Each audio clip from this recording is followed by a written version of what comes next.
À une petite Amazone, les 22 lettres de l'alphabet féminin qu'on ne m'a jamais lu. C'est le titre de l'œuvre que la grande Amazone Benedita Aloakenu a porté devant le public samedi dernier pour que plus jamais ne s'estompent la voix et les volontés de la petite fille.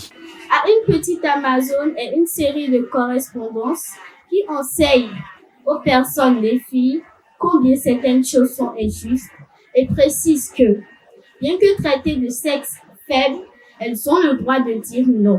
Mais d'où vient à l'auteur de l'œuvre l'idée d'adresser ces 22 lettres de l'alphabet féminin qu'on n'a jamais lu à la petite Amazone? C'est un déclic qui est né de mon parcours personnel, du besoin de transmettre à des générations de filles avec qui j'interagis déjà, mais qui ne sont pas toujours présentes avec moi. C'était aussi le désir de trouver un canal pour garder le lien, peu importe la distance et peu importe le lieu, avec les filles, les femmes, et peut-être avec les générations à venir.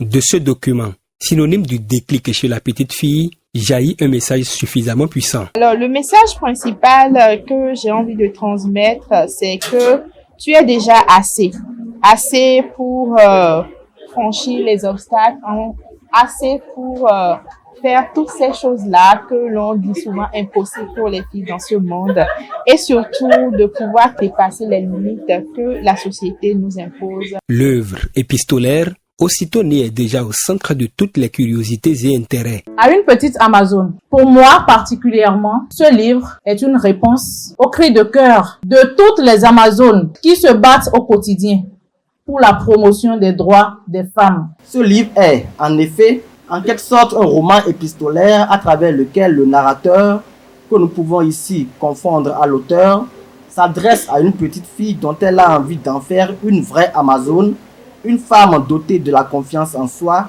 et qui puisse s'affirmer, dire haut et fort ce qu'elle pense, sans toutefois verser dans l'arrogance ou l'indélicatesse. Ce livre n'est pas seulement un test, c'est une transmission, une main tendue vers celle qui arrive.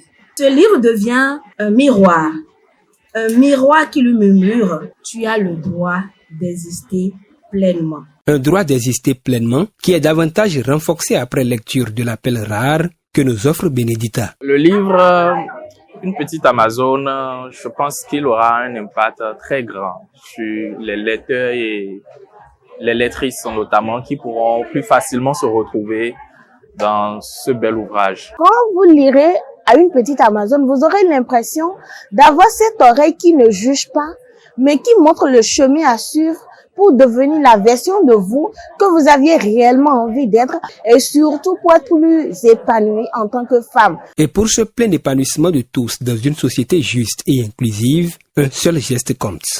Acheter à une petite Amazone, au-delà d'un livre, c'est un guide qui vous accompagne tous les jours. À une petite Amazone, au-delà d'une simple œuvre littéraire, est ce document qui vient véritablement transformer les habitudes pour des perspectives meilleures au profit de la jeune fille.